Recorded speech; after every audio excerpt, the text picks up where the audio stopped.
So if you have IBS or a similar digestive disorder and you're finding that you have a lot of anxiety around which foods you eat, this video is for you.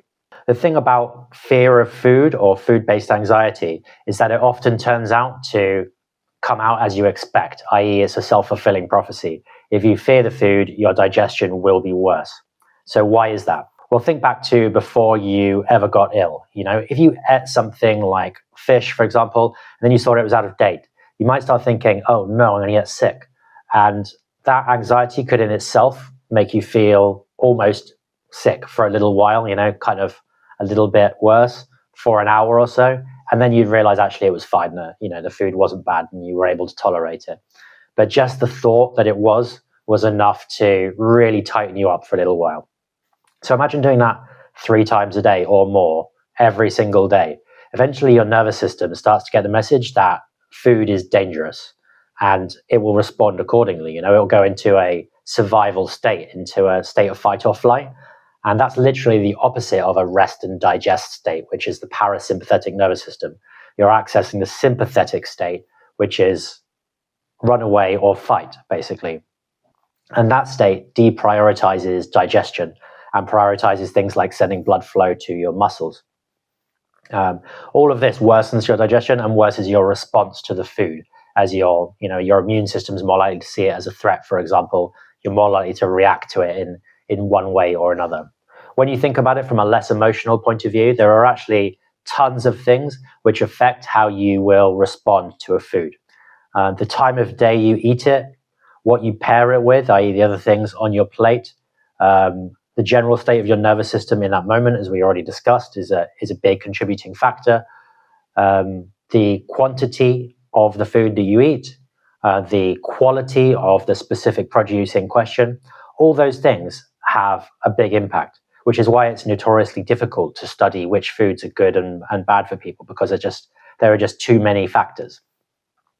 So if you responded badly to a food once or twice or even many times, doesn't necessarily mean if you reconfigure things a bit, you'll always respond badly to that food. For example, if you manage to relax before you eat the food and then eat it in a small quantity and then titrate upwards, like eat a little bit more as time goes on, that might be the answer for you. It can help your body get used to eating that food again and feel safe eating that specific food or food group or whatever provokes the anxiety. So that's dealing with your nervous system, that's dealing with quantity. You can also look at getting very high quality produce.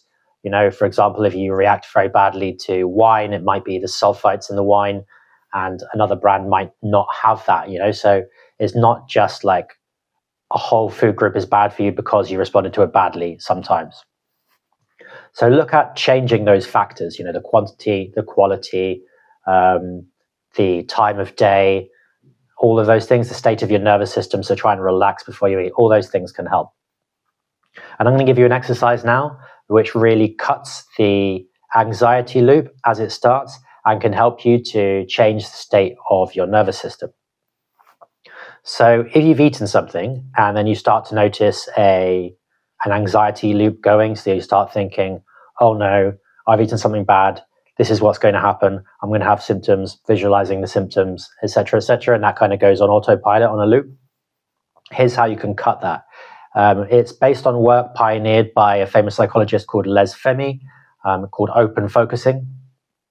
So get ready, take a deep breath now. Make sure the out breath is longer than the in breath.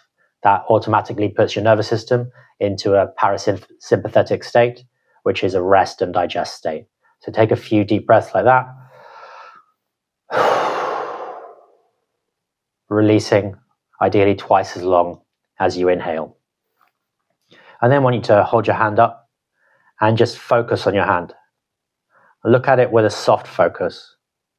Look at the way the light hits your hand. Look at the texture of your hand. Look at the different colors and the different places in your hand. Feel the sensations that let you know your hand is even there at all. Is there a kind of vibrating in your hand? A buzzing? A heaviness? Just keep staring at your hand and notice what you feel. Now focus on the palm of that hand. And move up to your elbow. Now just feel your elbow in space. Notice the space that it's taking up. That's right. And up to your shoulder. Same again. Notice the space that shoulder takes up. Just feel any sensations in that shoulder. How do you even know you have a shoulder at all if you're not looking at it? What can you feel? Shift across to the other shoulder and do the same again. Put all your attention on that shoulder. Just notice the sensations. If you want to close your eyes at this point, that's fine.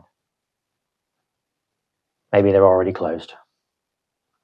And shifting down to your other elbow. Noticing how that feels.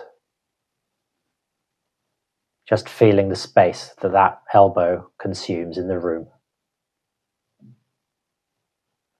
And then finally down to your other palm. Just feeling that palm. Noticing the sensations. Feeling the volume of that palm in space.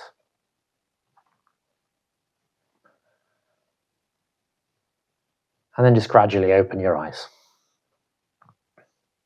Notice how you feel now. Just check in with how you feel, the state of your body, the relative levels of anxiety. Notice if your thoughts are still looping, still concerned. For many of you, you'll find that the anxiety loop has actually stopped because you've switched focus. You've put your brainwaves into a different pattern, a more soft, open focus, less analytical, not the predictive kind of engine, which your brain can also be, which is the type of mode which creates anxiety. And this is an incredible thing because you actually have the ability to change the state of your physiology and your brain and the loop that's created between the two at any moment, just using basic techniques like this. Moving your attention in that circuit from shoulder to palm, elbow, and then noticing the difference or the change of state. When combined with the long out breaths of the breathing, that can be enough to significantly reduce food-related anxiety and give your nervous system a helping hand to get into a parasympathetic or rest and digest state. And if you think back, that's one of those variables that I mentioned. You've got quantity, you've got quality, you've got the state of your nervous system. And this is an extremely important part of the equation. So if you can manage to get that nervous system calmed down, you're far less likely to react to that food. And if there are some foods that you just react badly to no matter what, that's fine. You know, you can make different choices. But just rest assured that you probably can tolerate a whole lot more than you think you can when you adopt this strategy and you give your body a chance to get used to that food and to break that anxiety loop. So best of luck with that.